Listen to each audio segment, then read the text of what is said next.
कभी ये जानने की कोशिश की है कि भूख की तड़प और कतारों में खड़े होकर हाथ फैलाने की जो जिल्लत है, ख्वारी है, वो क्या होती है? क्या यही वो पाकिस्तान है जो अल्लाह के नाम पर वजूद में आया था? क्यों यहाँ पर देने वाले कम और लेने वाले हाथ ज्यादा होते चले गए? कौन इसका जिम्मेदार है? किससे सवाल किया जाए? कौन देगा जवाब? और मैं अफसोस के साथ कहूंगी कि ऐसे नौजवान जो किसी भी तरह से मुल्क से बाहर जा रहे हैं रोजगार के लिए, कश्तियों में बैठ के जा रहे हैं, जहाजों में बैठ कर जा रहे हैं, बस में बैठ के किसी तरह से निकलना चाह रहे हैं, जो कि लम्हा फिक्री है, इंतहाई अफसोस और दुख के साथ मैं कह रही हूँ। देखिए, गुजारिश ये है कि ये आपका आइडिया तो अच्छा है, सोच अच्छी है, देखना यह है कि प्रैक्टिकली क्या मुमकिन है। जय हिंद, स्वागत है आपका हमारे चैनल पर एक और लेटेस्ट वीडियो में। दोस्तों, अभी आपने पिछले दिनों देखा होगा किस तरह से पाकिस्तान से अनलीगल तरीके से जो अमेरिका जा रहे थे उसमें 70 से ज़्यादा पाकिस्तानी मारे गए थे। तो दोस्तों, अब आए दिन पाकिस्तान छोड़ने वालों की संख्या बढ़ती हुई जा रही है और पिछले कुछ सालों में 10 लाख के तकरीबन पाकिस्तानी पाकिस्तान छोड़ चुके हैं। पाकिस्तान में आए दिन हालात भयानक होते हुए जा रहे हैं और अब भी जिस तरह पाकिस्तान डिफ़ॉल्ट होते होते बचा है और IMF से जिस तरह पाकिस्तान को पैसे मिले हैं, तो उसके चलते हुए पाकिस्तानी सरकार ने एक बार फिर से हर चीज़ पर टैक्स बढ़ा दिया है। उससे अब एक बार फिर पाकिस्तानियों की चीखें निकलने लगी और अब दोस्तों, पाकिस्तानियों को एक बार तो जिस तरह IMF की डील की खुशी हो रही थी, लेकिन अब धीरे धीरे सब कुछ मातम में बदल रहा है, क्योंकि डीजल पेट्रोल के दाम भी बढ़ाए जा रहे हैं। उसके चलते हुए सारी ज़रूरत की चीज़ें सब के रेट आसमान छुएंगे और अब आगे आने वाले दिनों में पाकिस्तानियों के लिए और भी भयानक साबित होंगे। तो चलिए दोस्तों, इसी को लेकर फिजा अकबर खान का हम आपको एक बहुत ही बढ़िया और मज़ेदार वीडियो दिखाते हैं। इससे पहले वीडियो को लाइक कीजिएगा, प्लीज़ आप हमारा चैनल सब्सक्राइब कर लीजिएगा। चलिए करते हैं वीडियो स्टार्ट। हैं और लोगों के पास जाते हैं वोट मांगने के लिए और फिर आवाम से बड़े बड़े वादे किए जाएंगे, लोगों को सब्ज बाग दिखाए जाएंगे कि हम आएंगे, दूध शहर की नहरें बहा देंगे, हम ये कर देंगे, हम वो कर देंगे। लेकिन पूरी कौम इन हुक्मरानों से ये सवाल कर रही कि जो वादे और दावे पहले आप लोगों ने किए थे वो तो पूरे कर दें, वो कब वफा होंगे? मुल्क में मुआशी बहरान है जिससे अवाम बराह रास्त मुतासिर हो रही है और हमारे जो वज़ीर आज़म साहब हैं मियां मोहम्मद शहबाज शरीफ साहब, उन्होंने कौम से सस्ता आटा दिलवाने का एक वादा किया था अपने जज्बाती अंदाज में। क्या कहा था, जरा सुनिएगा। तो जो कीमत पंजाब में होगी अगले 2 दिनों में वो पता चल जाएगा आपको। यही कीमत मैं दरखास्त करूंगा चीफ मिनिस्टर साहब से कि यही कीमत रखें। नहीं रखेंगे तो फिर मैं अपने कपड़े बेचूंगा और आपको मैं आटा मुहैया करूंगा। नहीं रखेंगे तो फिर मैं अपने कपड़े बेचूंगा और आपको मैं आटा मुहैया करूंगा। तो वजीर आजम शहबाज शरीफ साहब कह रहे हैं कि अगर सस्ता आटा ना मिला तो अपने कपड़े बेचूंगा और आवाम को आटा दूंगा। लेकिन इस तकरीर का असर कुछ यूं हुआ कि कराची से खैबर तक गरीब को पेट भरना, तन ढापना मुश्किल हो गया। मुफ्त नहीं, सही रेट का जो आटा है वो भी कतारों में लग कर लेना पड़ा है। माएँ, बहनें, बच्चे, बुजुर्ग सड़कों पर बाकायदा जलील हो रहे हैं। और जब ये जिल्लत हद से बाहर हुई तो इस जिल्लत से आज़ाद होकर दुनिया से कूच कर गए। शहबाज शरीफ साहब, आप तो मुल्क की तकदीर बदलने के लिए आए थे, अवाम को महंगाई से निजात दिलाने के लिए आए थे। आज भी लोग यूटिलिटी स्टोर्स के बाहर जरा जाके देखें, कतारों में खड़े हैं, गुस्से मायूसी के आलम में घर लौट जाते हैं बेचारे। क्या ये इसीलिए पैदा हुए हैं कि आप इनसे एक रोज वोट मांगे और फिर ये सारा साल आपसे आरा मांगते रहें? जरा सुनिए कि महंगाई के सताए जो यूटिलिटी स्टोर्स के बाहर किस कर्ब से गुजर रहे हैं, किस तकलीफ से गुजर रहे हैं, किस अजियत से गुजर रहे हैं। हमारा सेगमेंट देखिए, बोल अवाम वो। कल भी आए थे, आटा नहीं मिला, आज भी आए तो आटा नहीं मिला। चक्कर लगा के थक के किराया भाड़ा भी लगा, घंटा करते हम आए यहाँ किराया लगा के। भी आया था और जलील होकर चला गया दोपहर को।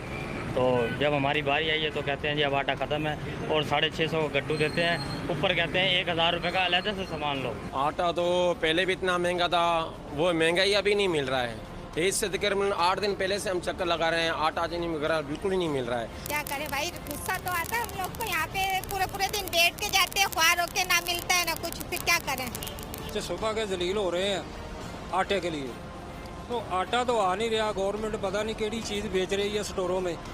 ठंडे कमरों में और गाड़ियों में बैठने वाले हुक्मरानों ने खुदा जाने ये मनाजिर कभी देखने की जहमत की भी है कि नहीं? मुझे लगता है शायद नहीं की है, लेकिन मैं इनसे पूछना चाहती हूँ कि क्या इन्होंने कभी ये जानने की कोशिश की है कि भूख की तड़प और कतारों में खड़े होकर हाथ फैलाने की जो जिल्लत है, ख्वारी है, वो क्या होती है? क्या यही वो पाकिस्तान है जो अल्लाह के नाम पर वजूद में आया था? क्यों यहाँ पर देने वाले कम और लेने वाले हाथ ज्यादा होते चले गए? कौन इसका जिम्मेदार है? किससे सवाल किया जाए? कौन देगा जवाब? और हुक्मरानों को तब सोचना पड़ेगा कि अब ऐसे नहीं चलेगा। अच्छा कायरा साहब, ये जो अभी डील से IMF डील से डिफ़ॉल्ट का ख़तरा बहरहाल टल गया है और हुकूमत ने जो मुश्किल फ़ैसले हैं वो यकीनी तौर पे निगरान हुकूमत के लिए छोड़ दिए हैं, अब बहुत सी चहम गोइयाँ हो रही हैं। ऐसे में क्या गारंटी है कि जो नया प्रोग्राम होगा उसका अंजाम पिछले प्रोग्राम जैसा नहीं होगा? गारंटी तो किसी के पास कोई नहीं है। एक बात बड़ी वाज़ेह है, हमने अगली हुकूमत के लिए कोई मुश्किलात नहीं छोड़ी, हमने सारे मुश्किल फैसले खुद किए और कोई मुश्किल फैसले इलेक्शन से चंद महीने कबल नहीं करता। लेकिन हमारी हुकूमत ने इसलिए ये फैसले किए कि हम समझते हैं वो पाकिस्तान की स्टेबिलिटी और पाकिस्तान के तहफ़्फ़ुज़ के लिए ज़रूरी थे। इन हालात में ये फैसले होना चाहिए थे, हमने कर लिए।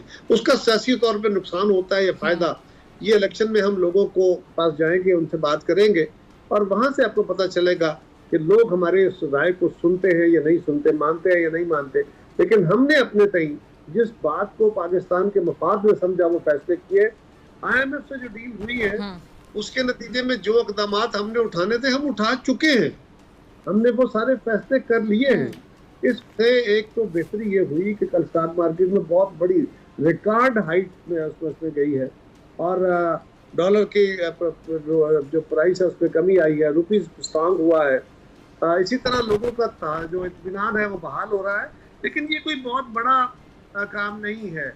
अभी यकीनन इससे बहुत बेहतरी आई, लेकिन ये कोई हतमी तौर पे हमारी बेहतरी का सामान नहीं है और कर्ज मिल जाना कोई बड़ा काम भी नहीं है। हालांकि ये मुश्किल काम था, बहुत मुश्किल काम था इन हालात में कर्ज मिलना भी, लेकिन उसके ऊपर फख्र करना, खुशी मनाना कोई बड़ा काम नहीं है। लेकिन हमें उसके लिए कल वज़ीर आज़म ने भी कहा कि हमें अपने आइंदा मुस्तकबिल के लिए ये देखना होगा कि हमारे जो आइंदा का हमारा रवैया है, कौमी रवैया, इदारा जाती रवैया, वो क्या है। अगर हम इन इक़दामात से पाकिस्तान को आगे ले जाने के लिए वो फैसले करें जिस तरह हमारी हुकूमत ने किया है और कल जिसकी भी हुकूमत आती है तो वो इसी फैसले को करे और मुशावरती अमल से पाकिस्तान को आगे बढ़ाने की कोशिश करे और सब लोग अपने अपने आईनी दायरे के अंदर रहे, तो यही पाकिस्तान को वे फॉरवर्ड के तौर पर आगे लेके जा सकता है। ठीक है। अच्छा, ये IMF की डील हो जाए, जारी बात है उससे क्या हासिल होता है, डिफ़ॉल्ट का खतरा टल जाता है। लेकिन कायरा साहब, आप अग्री करेंगे, आप अवामी नुमाइंदे हैं, आप अपने हल्के में जाते हैं, लोग सिंपल अल्फाज में सवाल ये पूछते हैं कि लोगों को बल्कि इकोनॉमी की टर्म्स का भी नहीं पता होता। मैं अक्सर प्रोग्राम में कहती हूँ कि बहुत से लोगों से आप मिलते होंगे जिनको ये भी नहीं पता होगा कि GDP किसे कहते हैं। उन्हें सिर्फ इस बात से सरोकार होता है कि जो अशिया ख़ुरोनोश है वो कितनी सस्ती हुई हैं, महंगाई कितनी कम हुई है। फिर नौजवानों के हवाले से मैं बात करना चाहूँगी कि नौजवानों में बड़ी मायूसी पाई जाती है। ये अलग बात है कि तमाम सियासी जमातें को, एक सियासी जमात नहीं, तमाम सियासी जमातें अब यूथ पे बड़ा इन्हिसार करती हैं कि जी नौजवान हमारा मुस्तकबिल है। सोशल मीडिया की हद तक तो बहुत होता है, मुलाकातें भी हो रही होती हैं, लेकिन मैं अफसोस के साथ कहूँगी कि ऐसे नौजवान जो किसी भी तरह से मुल्क से बाहर जा रहे हैं रोज़गार के लिए, कश्तियों में बैठ के जा रहे हैं, जहाज़ों में बैठ कर जा रहे हैं, बस में बैठ के किसी तरह से निकलना चाह रहे हैं, जो कि लम्हा फिक्री है। इंतहाई अफसोस और दुख के साथ मैं कह रही हूँ कि क्यों जा रहे हैं अपने मुल्क को छोड़ के। तो ऐसे लोगों के लिए क्या सोचा जा रहा है, नौजवानों के लिए, कि रोज़गार के मौके कितने उनको मुहैया किए जाएंगे कि यहाँ से जो लोग जाना चाह रहे हैं वो यहाँ रुक के तलाश करें अपने टैलेंट के मुताबिक काम। देखिए, गुजारिश ये है कि ये आपका आइडिया तो अच्छा है, सोच अच्छी है, देखना यह है कि प्रैक्टिकली क्या मुमकिन है। इस वक्त पाकिस्तान की इकोनॉमी जिस ख्वाहिश है ये लोग यहाँ रुके, उनको काम मिले। मैंने अर्ज किया कि ये एक अच्छी ख्वाहिश है, अच्छी सोच है बिलाशुबा, और इस पे अमल होना चाहिए। लेकिन देखना यह है कि प्रैक्टिकली क्या मुमकिन है। अर्ज यह है कि महंगाई कंटिन्यूसली हमारी गिरती हुई इकोनॉमी की वजह से हुई और वर्ल्ड इकोनॉमी की वजह से हुई। अब उसको पाकिस्तान के अंदर अगर तो एड कंट्रोल से महंगाई कंट्रोल हो सकती है तो फिर तो बड़ा अच्छा काम है। गवर्नमेंट को एडमिनिस्ट्रेटिव कंट्रोल के जरिए करना चाहिए, उसका एक खास रोल है, वहां तक तो वो करते हैं। लेकिन इस वक्त महंगाई आलमी तनाजुर की वजह से है और इसके अंदर दूसरी वजह पाकिस्तान की इकोनॉमी की अपनी साख खराब होने से है, पाक रुपीज के गिरने से है। जब ये स्टेबल होगा तो महंगाई में कमी आएगी और महंगाई में कमी के साथ साथ लोगों की इनकम बढ़ेगी। वो एक रास्ता होगा कि लोगों के अखराजात और आमदन में जो फर्क है वो किसी तरह ब्रिज किया जाए और लोगों की जिंदगी में शामिल है। लेकिन इकोनॉमी अगर खराब हालत में है या प्रेशर में है और हमारा GDP उतना नहीं बढ़ रहा, तो कोई भी हुकूमत हो, हम हो, मुस्लिम लीग हो, PTI हो, फला हो, हर हुकूमत की ये ख्वाहिश होती है कि पाकिस्तान की आमदन बढ़े, पाकिस्तान को टैक्सेस ज़्यादा मिले, पाकिस्तान का रेवेन्यू बढ़े और हुकूमत लोगों को रिलीफ दे सके। कोई भी हुकूमत उसकी ये ख्वाहिश होती है। ये हुकूमत की पॉलिसियों का नतीजा होता है कि इकोनॉमी उस तरह परफॉर्म नहीं कर पाती। पर जितनी बड़ी आबादी हमारी है, अगर हम चाहें भी तो ये क्विक फिक्स कोई नहीं है। दुनिया भर में जहाँ ज़्यादा अपॉर्चुनिटीज होती हैं, कम अपॉर्चुनिटीज से लोग ज़्यादा अपॉर्चुनिटीज की तरफ जाते हैं। ये तारीख में हमेशा होता रहा है, आज भी हो रहा है। और पाकिस्तान में अगर कोई कहता है कि साल में, 2 साल में, 4 साल में मैं ऐसे हालात पैदा कर दूंगा कि पाकिस्तान के हर नौजवान को रोजगार मिल जाएगा और यहाँ लहरें बहरें हो जाएंगी, तो ये ख्वाब तो हो सकता है, ये ख्वाब भी नहीं हो सकता। सो हमें हकायक को नजर से देखना चाहिए। पाकिस्तान का नौजवान बाहर जा रहा है, उसको हमें बिल्कुल इस बात में एजुकेट करना चाहिए कि दुनिया के अंदर जॉब मार्केट में इस वक्त बहुत सारी स्पेस है। हमें बजाय इसके कि हम इलीगल मीन से जाएं, हमें हुनर सीख के उन दुनिया के मुल्कों में जाना चाहिए जहाँ पे वसाइल मौजूद हैं, नौकरियाँ मौजूद हैं, लेकिन टेक्निकल स्किल्स के साथ जाएं और जायज़ राय से जाएं।